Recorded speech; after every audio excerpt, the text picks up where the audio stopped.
33 साल पहले 3 मूर्ति भवन से राजीव गांधी का अस्थि कलश रखकर सोनिया गांधी, राहुल गांधी और प्रियंका तीनों निकले थे। तीनों घर लौट आए। घर में अजीब सी खामोशी थी, एक डर था, एक आशंका थी। तब राहुल गांधी 21 वर्ष के थे और प्रियंका की उम्र सिर्फ 19 साल थी।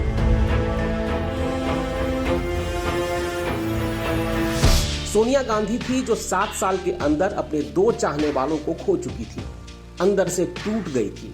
इंदिरा के बाद राजीव की हत्या, सब कुछ बिखर गया था। उस समय राहुल गांधी हार्वर्ड में पढ़ते थे। सवाल उठा कि क्या राहुल वापस लंदन जाएंगे कि नहीं। राहुल चले जाएंगे तो माँ को कौन संभालेगा।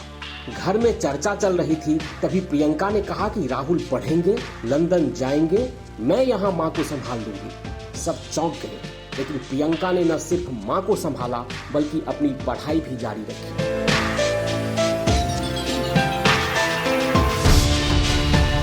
उसी दिन प्रियंका ने एक और फैसला लिया था।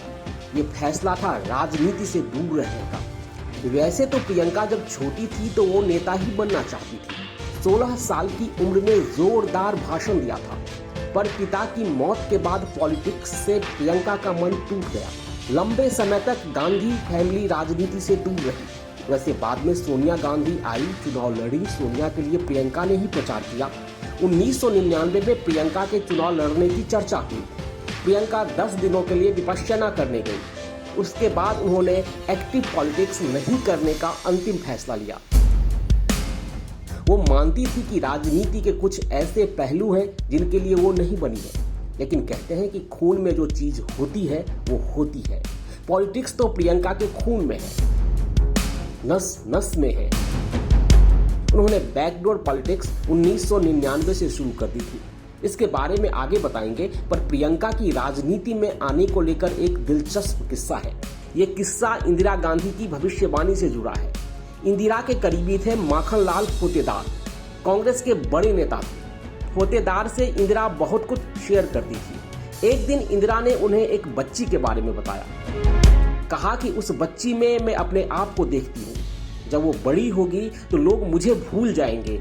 फोतेदार चौंक गए। इंदिरा मुस्कुरा रही थी। इंदिरा ने कहा कि वो बच्ची एक दिन प्रधानमंत्री बनेगी और मुझसे बेहतर काम करेगी। इंदिरा बोलती रही, फोतेदार सुनते रहे। वो बच्ची कोई और नहीं, इंदिरा की अपनी पोती प्रियंका गांधी थी। बाद में ये बात फोतेदार ने राजीव गांधी को बताया। राजीव मुस्कुराने लगे। सोनिया को बताया तो सोनिया ने अनसुना कर दिया। बात हुई, बीत गई। इंदिरा रही नहीं, पर उनकी बात तब सच जैसी लगने लगी जब पहली बार प्रियंका वोट मांगने पहुंची।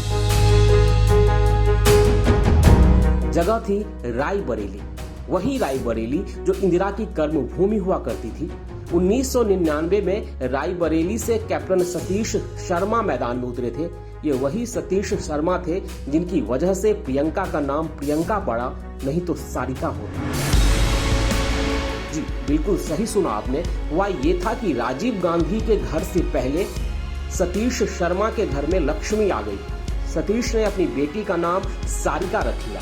मजबूरी में राजीव को अपनी बेटी का नाम प्रियंका रखना पड़ा।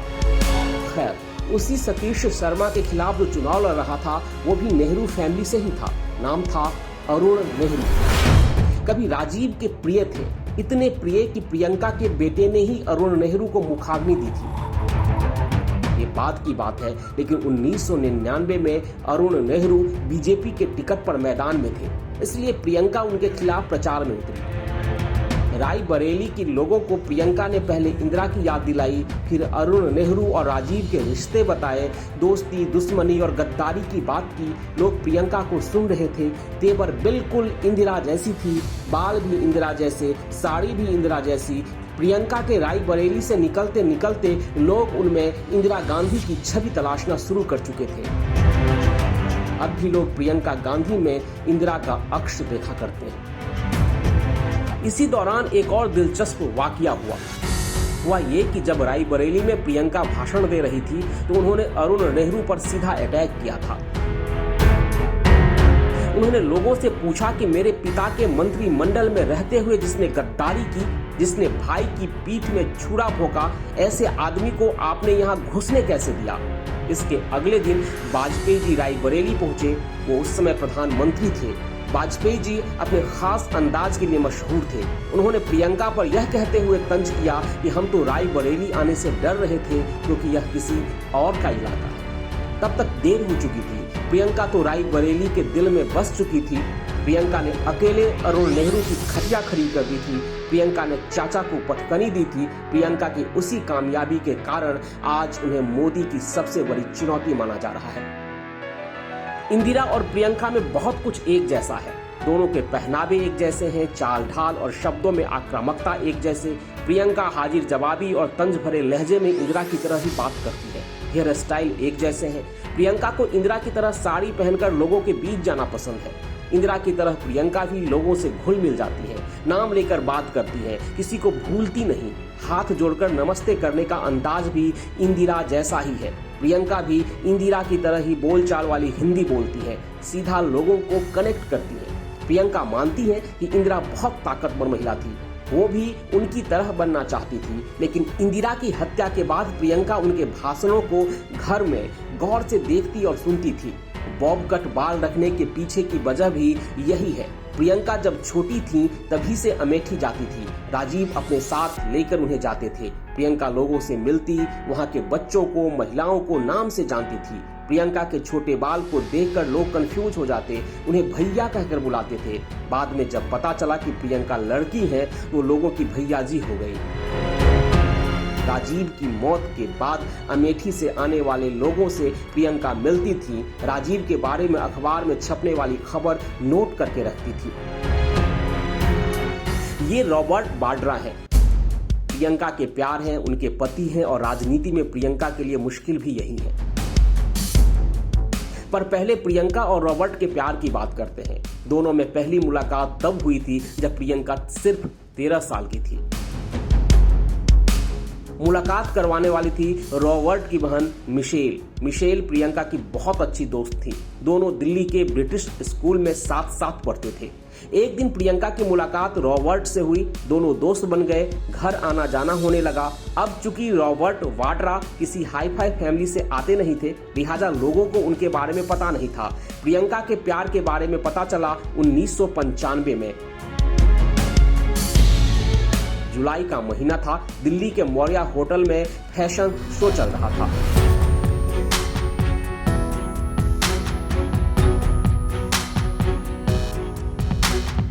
उस फैशन शो में ब्लैक कपड़ा पहनी प्रियंका भी बैठी थी। उनके 3 और दोस्त थे, जिसमें रॉबर्ट वाड्रा भी थे। एक पत्रकार ने चुपके से फोटो खींच लिया। 2 दिन बाद अखबार में छपा। प्रियंका के बगल में बैठे लड़के के बारे में लोगों में उत्सुकता बढ़ी। यह पहला मौका था जब लोगों ने रॉबर्ट वाड्रा के बारे में सुना, उनका नाम जाना। प्रियंका और वाड्रा में दोस्ती का रिश्ता शादी तक कैसे पहुंचा, यह भी कम दिलचस्प नहीं है। दोनों ने शादी करने का फैसला लिया। फिर अपनी फैमिली से बात की। सोनिया गांधी तैयार नहीं हुई। बेटी जिद पर अड़ गई। काफी दिनों तक गांधी फैमिली में माथापच्ची हुई। आखिरकार सोनिया को झुकना पड़ा। ऐसे ही इंदिरा ने भी जिद करके फिरोज से शादी की थी। खैर, साल 1997 में 18 फरवरी की वो तारीख थी। इसी दिन प्रियंका गांधी दुल्हन बनी। रॉबर्ट वाड्रा के साथ हिंदू रीति रिवाज से शादी हुई। प्रियंका ने सुनहरी गुलाबी रंग की साड़ी पहनी थी। वो बेहद खूबसूरत लग रही थी। प्रियंका ने जो साड़ी पहनी थी उसे जवाहरलाल नेहरू ने बुना था। इस साड़ी को पहनने वाली वो अपने खानदान की तीसरी पीढ़ी थी। सबसे पहले इंदिरा ने ये साड़ी पहनी। प्रियंका की शादी वाले जोड़े के पीछे भी किस्सा है। जब इंदिरा और फिरोज की शादी हुई थी, नेहरू जेल में थे। नेहरू भी इस शादी के लिए तैयार नहीं थे। महात्मा गांधी के हस्तक्षेप के बाद वो इस शादी के लिए तैयार हुए। नेहरू ने जेल से इंदिरा के लिए साड़ी बुनकर भेजा। उसी साड़ी में इंदिरा ने फिरोज से शादी की। इंदिरा ने यह साड़ी सोनिया को पहनाई। फिर वही साड़ी प्रियंका ने अपनी जिंदगी के सबसे खास दिन में पहना था। अच्छा, एक और बात, राहुल गांधी ने अपनी पढ़ाई लंदन में की है, पर प्रियंका गांधी दिल्ली में पढ़ी है। पता है क्यों? असल में राजीव और राहुल की पढ़ाई दून स्कूल में हुई थी। इस समय प्रियंका के बेटे और बेटी भी वहीं पढ़ते हैं। तब राजीव चाहते थे कि प्रियंका भी वही पढ़ाई करे, पर प्रियंका तैयार ही नहीं हुई। जब भी राजीव उनसे बोर्डिंग स्कूल जाने के लिए कहते, प्रियंका बहाना बना देती। आखिरकार उन्हें दिल्ली के चाणक्यपुरी स्थित ब्रिटिश स्कूल में दाखिला दिलवाया गया। बाद में दिल्ली यूनिवर्सिटी से साइकोलॉजी में ग्रेजुएशन पूरा किया। 2010 में प्रियंका ने बुद्धिस्ट स्टडी में मास्टर की डिग्री हासिल की। यही वजह है कि राहुल की तुलना में प्रियंका की हिंदी अच्छी है। और सुनिए, अपनी मां को यानी सोनिया गांधी को प्रियंका गांधी ही भाषण लिखकर देती है। आपने गौर किया होगा कि जब जब प्रियंका राहुल या फिर सोनिया के साथ रहती है, तब तब प्रियंका उनके कान में कुछ कहती रहती है। अच्छा, प्रियंका गांधी एक किताब भी लिख रही हैं। किताब का नाम है अगेंस्ट आउटरेज। अब हम आपको फिर से थोड़ा पीछे लेकर चलते हैं। 20 बरस पहले 1999 में प्रियंका ने चुनाव लड़ने से मना कर दिया था। उन्होंने कहा था कि राजनीति के लिए मैं नहीं बनी हूं। पर क्या उन्होंने सही कहा था? वो सियासत से दूर हो गई थी? नहीं, बिल्कुल भी नहीं। पर्दे के पीछे की राजनीति उन्होंने उसी समय शुरू कर दिया था। पार्टी के लिए रणनीति बनानी शुरू कर दी थी। और ये सच है कि शुरुआत में उन्होंने सिर्फ अमेठी और रायबरेली पर फोकस किया। चुनाव प्रचार भी सिर्फ वहीं पर करती रही। पर यह भी उतना ही सच है कि सोनिया के राजनीति में आने के साथ ही प्रियंका ने दिमाग लगाना शुरू कर दिया था। साल 2004 में कांग्रेस की हालत खराब थी। वाजपेयी सरकार की डंका बज रही थी। तब प्रियंका ने सोनिया को एक प्रोफेशनल एजेंसी से मदद लेने को कहा था।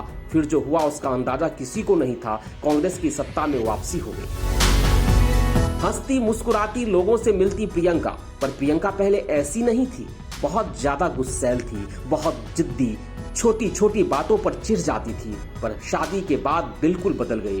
प्रियंका की सौम्यता, उनकी सादगी, प्यार लोगों को अपनी तरफ खींच लेते हैं। खुद को बदलने के लिए प्रियंका ने बहुत मेहनत की है। सुबह जल्दी उठ जाती हैं, रोज 1 घंटे योग करती हैं, मेडिटेशन भी करती हैं, अपने बच्चों को बहुत ध्यान रखती हैं, खुद खाना बनाती हैं। फोटोग्राफी और खाना बनाना प्रियंका को काफी पसंद है। प्रियंका गांधी का नाम आते ही रॉबर्ट वाड्रा का जिक्र होता है। रॉबर्ट वाड्रा का जिक्र होते ही जमीन घोटाले की बात होती है। बीकानेर और गुरुग्राम के जमीन घपले में वाड्रा का नाम है। वाड्रा पर केस भी दर्ज है। कई दफे छापेमारी भी हुई है। वैसे प्रियंका का इस विवाद में कहीं नाम नहीं है, लेकिन वाड्रा के घपले को गांधी नेहरू फैमिली से जोड़ा जाता है। वैसे प्रियंका अपने पति का पक्ष लेकर हमेशा खड़ी रहती है। यही वजह है कि विरोधी नेता प्रियंका को घेरते रहते हैं। जमीन घोटाले में उन्हें भी घसीटते रहे हैं। 2019 के लोकसभा चुनाव में प्रियंका पूर्वांचल में कमान संभाली। संगठन को मजबूत करने के नाम पर खुद चुनाव लड़ने से इनकार कर दिया, लेकिन ज्योतिरादित्य सिंधिया के साथ मिलकर यूपी में कांग्रेस को जिताने उतरी। लेकिन प्रियंका फेल हो गई। फिर 2022 में भी प्रियंका का जादू नहीं चला। 2 साल बाद फिर आया 2024 का चुनाव। प्रियंका गांधी के रायबरेली से चुनाव लड़ने की चर्चा शुरू हुई, क्योंकि सोनिया गांधी को राज्यसभा भेज दिया गया था। लेकिन प्रियंका ने ये कहते हुए चुनाव लड़ने से इनकार कर दिया कि संसद में एक साथ मां, बेटी और भाई के बैठने से सियासी संदेश ठीक नहीं जाएगा। फिर राहुल को रायबरेली से उतारा गया, लेकिन राहुल को जिताने का जिम्मा लिया प्रियंका ने। 7 दिनों तक रायबरेली और अमेठी में कैंप किया। इसी दौरान एक वाकया हुआ है। राहुल गांधी रायबरेली में भाषण दे रहे थे। नीचे से किसी ने शादी को लेकर सवाल पूछा। राहुल ने नजरअंदाज कर दिया। तभी प्रियंका ने उनके कान में कहा कि उनके सवाल का जवाब दीजिए। तब राहुल ने जवाब दिया। ये प्रियंका के लोगों से कनेक्ट होने की इंदिरा वाली अदा है। प्रियंका लगातार रायबरेली में घर घर घूमकर लोगों से मिल रही थी, वोट मांग रही थी। इसी दौरान एक महिला ने पूछ दिया कि दीदी आप क्यों नहीं चुनाव लड़ रही हैं? इसके जवाब में प्रियंका ने कहा कि वो संगठन देख रही है, अगर चुनाव लड़ी तो एक ही जगह सिमट जाएंगी। चुनाव खत्म हुए, नतीजे आए, कांग्रेस का दायरा बढ़ा। 2 जगह जीतने के बाद राहुल ने वायनाड सीट छोड़ दिया तो प्रियंका ने भी अपना प्रण तोड़ दिया। आखिरकार लंबी प्रतीक्षा के बाद प्रियंका चुनावी मैदान में उतरी। गांधी नेहरू परिवार की 10वीं सदस्य है प्रियंका, जो चुनावी राजनीति में आई है।